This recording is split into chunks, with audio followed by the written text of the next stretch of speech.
시청자 여러분 안녕하세요. 시사의 속도를 더하고 정보의 깊이를 더한 금강방송의 시사정보 프로그램 색다른 시선 TV 현장 매거진의 정지원입니다. 오늘 전해드릴 색다른 시선 TV 현장 매거진 소식입니다. 이슈 현장에서는 1941년 출발한 군산상업고등학교가 81년 만에 일반계 고등학교로 전환돼 내년부터 신입생을 선발하게 되는 점을 다뤘는데요. 군산상고가 일반계 고등학교로 전환되는 의미와 과제를 이슈 현장에서 취재했습니다. 현장 미니 인터뷰에서는 석재산업에 대한 외길 인생 34년 열정으로 석공의 명장이 된 강현여 천일석재 대표 만나 삶의 진솔한 얘기 나눠봤습니다. 드론이 바라본 힐링 명소에서는 군산 소룡동에 위치해 시민들의 오랜 삶의 터전이 되어온 천년고찰, 은적사를 아름다운 드론 영상으로 소개합니다. 색다른 시선 TV 현장 매거진, 지금 출발합니다.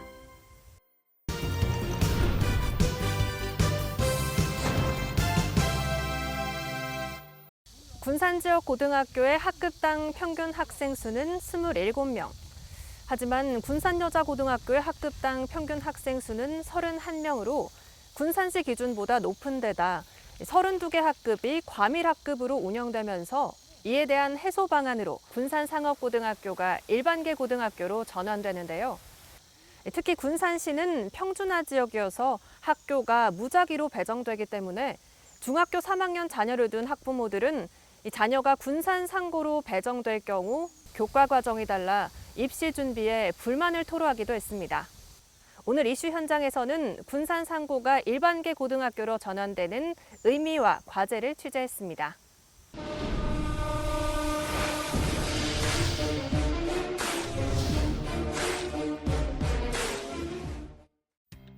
역전의 명수로 명성을 날린 군산상업고등학교. 군산에서 유일한 남녀공학 상업계 고등학교로 2011년 900명이 넘던 학생은 현재 307명으로 해마다 신입생이 줄어들고 있습니다. 인근에 있는 군산여자고등학교의 학급당 평균 학생 수는 31명, 전체 32개 학급이 현재 과밀 상태입니다. 이런 환경으로 인해 수업의 질도 떨어지고 학생들의 만족도도 감소하고 있습니다. 또한 코로나로 인해 감염병 관리에 있어서도 어려움을 겪고 있습니다. 반면 군산상고의 학급당 평균 학생 수는 15.8명으로 군산시의 평균인 23.2명보다 적고 전라북도의 평균인 21.3명보다도 적습니다. 또한 학년당 6학급씩 전체 18학급, 307명이 재학 중입니다. 군산상고의 인문계 전환은 이처럼 군산 지역 일반계 고등학교의 여자학급 과밀 현상을 해소하고 군산상고 신입생 충원과 취업의 어려움을 겪게 되자 인문계 전환의 필요성이 대두되기 시작했습니다. 서거석 교육감은 지난 7월 취임 이후 군산상고를 방문해 학교 현안에 대한 의견을 청취하고 상업계 고등학교의 위상이 예전만 못하다며 발전 방안을 모색하겠다고 밝힌 바 있습니다. 도교육청은 군산상고를 일반계 고교로 전환하는 학교 유형 변경 공고를 진행했습니다. 군산상고는 재학생들을 대상으로 실시한 인문계 전환 찬반 투표에서 투표에 참여한 229명 중 197명이 찬성했고 교직원 가운데는 53명 중 28명이 찬성했습니다. 학교 운영위원회에서도 인문계 전환 안건 표결 결과 찬성 6명, 반대 3명으로 일반계 고교 전환에 찬성했습니다. 이로써 군산상고는 2023년 1학기부터 인문계로 전환돼 신입생을 선발하게 됩니다. 설명을 했고 설문에 이제 아이들이 좀 긍정적인 답변이 좀 나왔어요. 전라북도 교육청은 군산상고의 일반계 고등학교로의 전환건이 학교 운영위원회 심의를 통과했다고 밝혔습니다. 인문계로 전환하는 군산상고 교명 변경 추진위원회가 학교 명칭을 변경하기 위해 공모를 진행한 결과 지난 9월 7일 학교 운영위원회에서 군산 상일고등학교로 새 교명을 확정했습니다. 새로 변경된 교명 군산 상일고등학교를 줄이면 역전의 명수로 명성을 날렸던 군산 상고로 부를 수 있는 장점도 교명 선정에 유리하게 작용한 것으로 보입니다. 군산 상고는 새 교명을 전라북도 교육청에 제출한 상태고 도교육청은 교명 변경 자문위원회를 열어 위원회에서 통과할 경우 전라북도 의회 조례 개정을 통해 군산 상일고등학교로 최종 확정됩니다. 현재 군산 상고는 창업경영과와 금융정법과 세무행정과를 비롯해 지난 2021년 신설된 부사관과와 2020년 신설된 창업경영과가 있습니다. 이 중 부사관과와 창업경영과는 아직까지 졸업생을 배출하지 못했습니다. 선택해서 들어왔는데 현재 그 상업계열 교육과정에 맞아서 지금 수료가 되고 있는 상태잖아요. 그런데 이거 바꿀 수는 없는 거죠. 당장 내년부터 인문계로 신입생을 충원하게 될 경우 중3 자녀를 둔 학부모들은 자녀가 군산 상고에 배정될 경우 기존 실업계로 재학 중인 학생들과 같은 학교에서 생활하면서 수업을 받아야 하기 때문에 입시 준비에 있어 기존 인문계 학교처럼 수업이 가능할지에 대해 걱정하는 분위기도 있습니다. 졸업도 하는 거죠. 유지해서 두 개 체제로 가는 거죠. 현재 있는 아이들까지 다 이렇게 바뀌는 게 아니고. 또한 기존 실업계에 재학 중인 학생들이 졸업할 때까지 같은 학교에서 생활해야 하기 때문에 다소 어수선할 거란 분위기도 있습니다. 저희들이 요구를 좀 하고 있어요. 그런 문제는 확정이 되면 물론 현재 그 구경성의 보통교과 선생님들 계시잖아요. 그런데 물론 잘 하시겠지만은 아냐 1학년 수업을 담당할 수도 있는 문제고 하니까 혹시 본인이 원했을 경우 다른 학교로 이렇게 전교를 희망했을 경우 우선권을 좀 부여해줬으면 좋겠다. 그래서 좀 저희들이 좀 요구를 하고 좀 협의 중에 있으니까. 도교육청은 2023년부터 군산 상고의 신입생을 남녀공학으로 모집할 예정이며 학급수와 반별 인원도 조정이 이루어질 것으로 보고 있습니다. 야구 도시로서의 명성을 알린 군산 상고.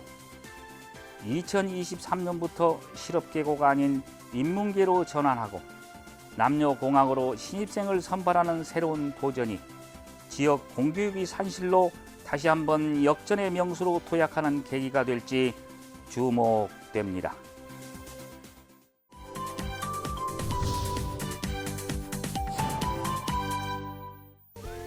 예로부터 전북 익산의 미륵산을 중심으로 한 황등과 하멸, 낭산 등재는 화강암이 많이 매장돼 있어 전국 최고의 품질로 여겨졌습니다. 오늘 현장 미니 인터뷰에서는 석재 산업에 대한 열정과 정직, 신용, 또 정확하고 과감한 결단력을 바탕으로 34년 석재 산업에 대한 외길 인생을 걸어오면서 익산시 1호 석공의 명장이 된 강현여 천일석재 대표 만나 삶의 진솔한 얘기 들어보겠습니다.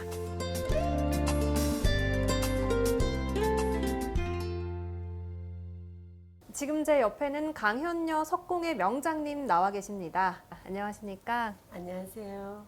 명장님 간단한 자기소개 부탁드릴게요. 안녕하세요. 방금 소개받은 강현여 명장입니다. 제가 석재 산업을 78년도에 시작했다가 잠시 쉬었다가 80년대 초부터 다시 시작하여 지금에 이르렀습니다. 오랜 동안 하면서 제가 늘 자격증 취득이라든가 이런 걸 가지면서도 열심히 제품 개발에 노력해왔던 한 사람입니다.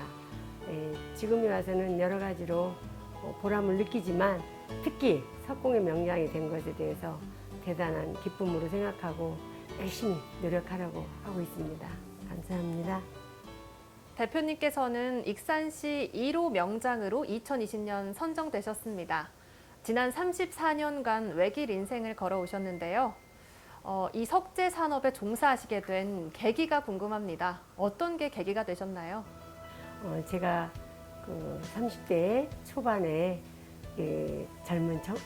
젊었을 때 청바지 빨간 티 입고 앉아서 사장이라고 하고 있으니까 많은 분들이 일본 스키 손님들 오시면 혹시 친정에서부터 석재 산업을 했었느냐, 어떻게 이렇게 이런 일을 할 수 있냐, 그런 질문을 많이 받았는데요.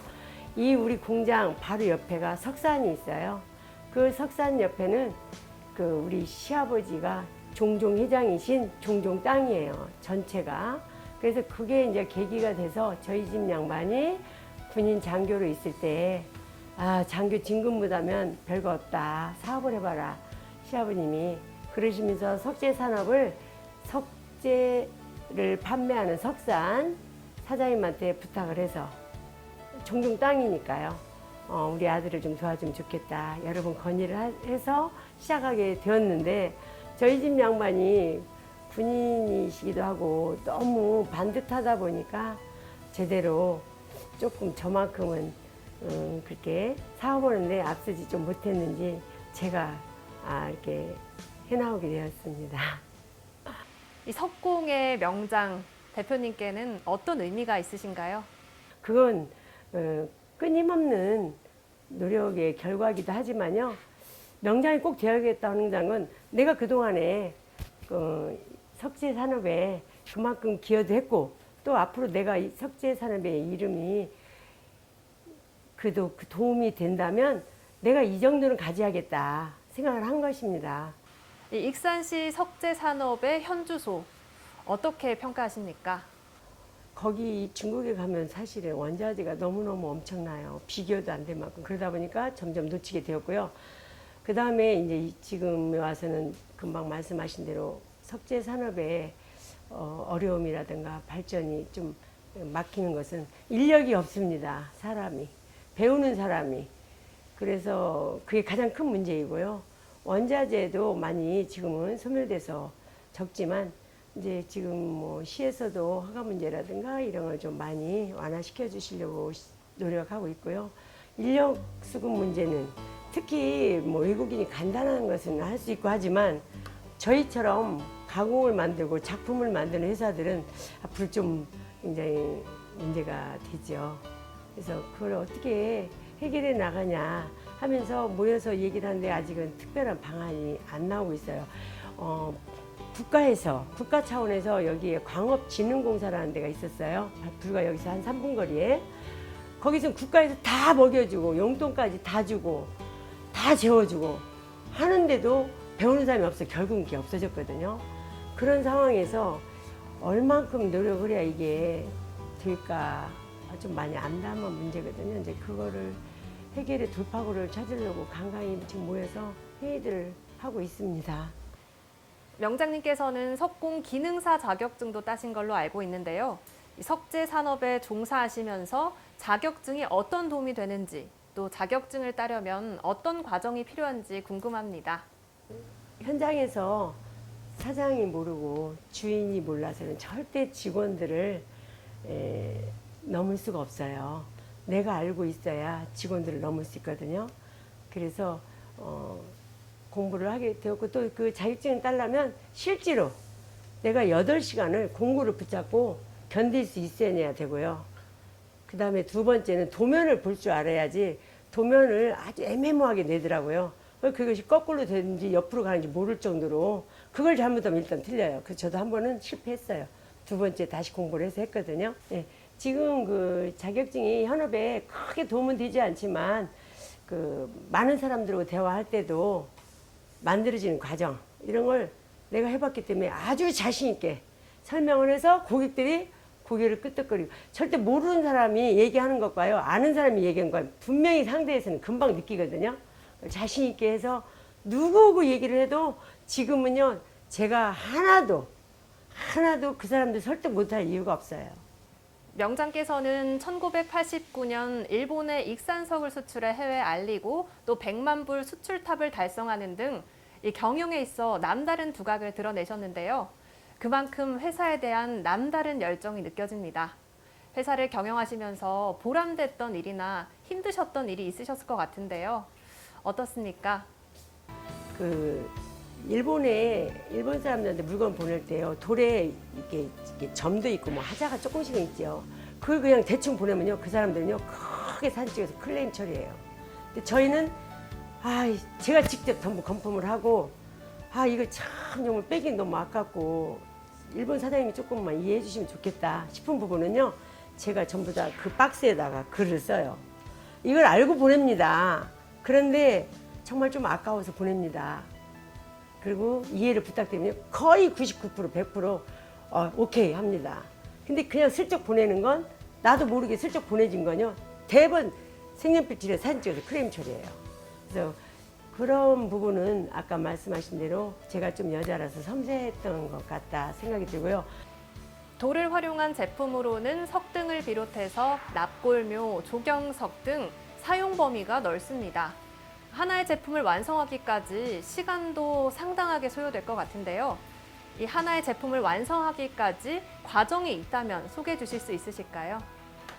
절단, 그다음에 광을 내는 부분, 또 그다음에 카타기로 자르는 부분, 손으로 가공하는 부분, 또 이쪽 마무리해서 더 이렇게 해야 되는 게 쉽게 얘기하면 경계석을 자른다. 그러면 거기서 그냥 기계로 딱딱 잘라서 마무리하면 2단계, 3단계만 가면 끝나고요. 이제 그 간단한 벽에다 붙이는 도 이런 것들은 다 그런 식이거든요. 저희는 6개 단계를 거쳐야 끝나는 시스템이에요. 그래서 그런 것들의 어려움이 조금은 있지만 사람을 쓰는데도 어려움이 있어요. 여성으로서 석재 산업을 이끌어 오시면서 전북 여성경제인협회 부회장과 전북벤처협회 부회장 등을 역임하셨는데요. 전북에서 이런 여성 경제인 분들의 활동이 활발한 편인가요? 어떻습니까?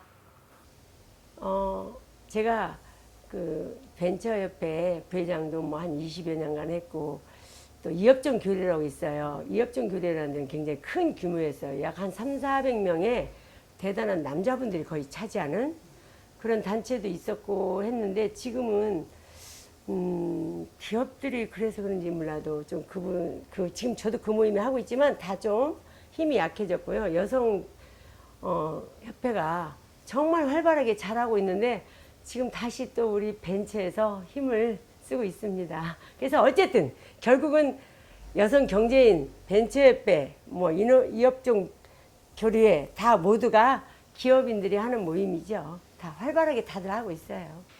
네, 익산에서 석재 산업이 두각을 나타내기 위해서는 이 명장님 같은 분의 노력도 필요하지만 후진 양성도 필요할 것 같은데요. 후진 양성을 위한 계획이 있으신지 또 석재 산업에 어떤 분들이 종사하고 있는지도 궁금합니다. 그다음에 석공에는 꼭 돌로 손으로 깎아야 된다는 기술만 얘기하는데 그 석재 아까 얘기한 대로 백제라든가 우리나라의 그 석재들 그 탑 같은 것들이 어느 곳에 가나 문화재에 가면 정말 돌이 서 있지 1000년이 됐어요 1500년이 됐어요 하는 것들은 돌이지 다른 플라스틱이나 스텐 종류 이런 쇠 종류는 없잖아요.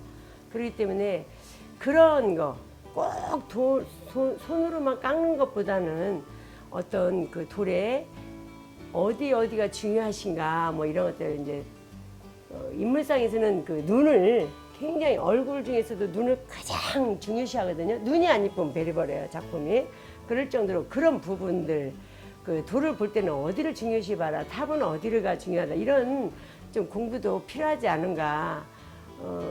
제가 공부를 좀 더 많이 해서 그동안에 사업에 경영에 힘썼지만 그 공부를 좀 더 해서 무료로라도 가서 강의를 좀 해주고 싶다. 저 그런 생각도 지금 하고 있습니다.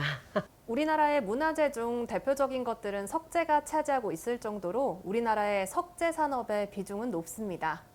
이 석재 산업의 활성화를 위해서 국가적 차원의 인재 양성과 또 석공예 산업의 활성화를 위한 방안이 마련되길 기대해 봅니다. 오늘 강현여 석공예 명장님과 함께했습니다. 좋은 말씀 감사합니다.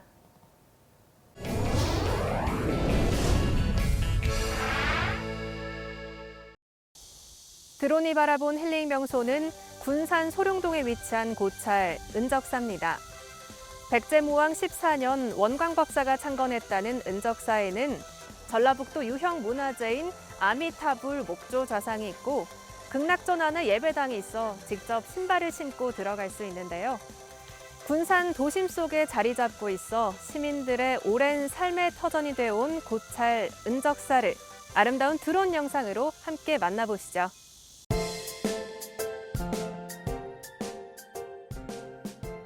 군산 설림산 서쪽 소룡동의 도심에 위치해 있으면서 백제의 혼이 담겨 있는 사찰 은적사. 동국여지 승남에 의하면 백제모왕 14년 원광법사가 창건했다는 기록이 있습니다.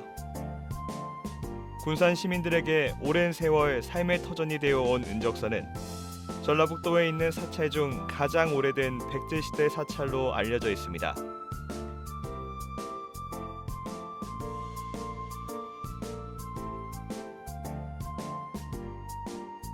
천왕문에 들어서면 1982년 보호수로 지정된 팽나무가 어엿하게 지키고 있습니다. 경내로 들어서면 대웅전을 중심으로 좌측에 극락전, 우측에 지장전이 있고 그 안에 2개의 석탑과 석등이 자리하고 있습니다.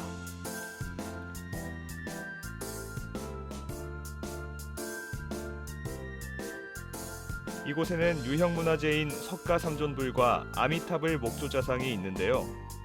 은적사 지장전에 봉안돼 있는 아미타불 목조자상은 몸에 비해 머리가 큰 편으로 2 손을 다리 위에 낮게 둔 상태로 엄지와 중지를 맞댄 모양을 하고 있습니다.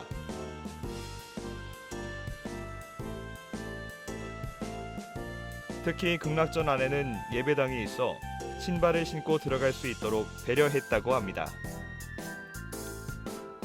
좌측과 우측에 한국 전통불교 양식의 목조 건축물인 전각과 지장전의 콘크리트 건물이 대조를 이루고 있어 은적사의 색다른 분위기도 느낄 수 있습니다.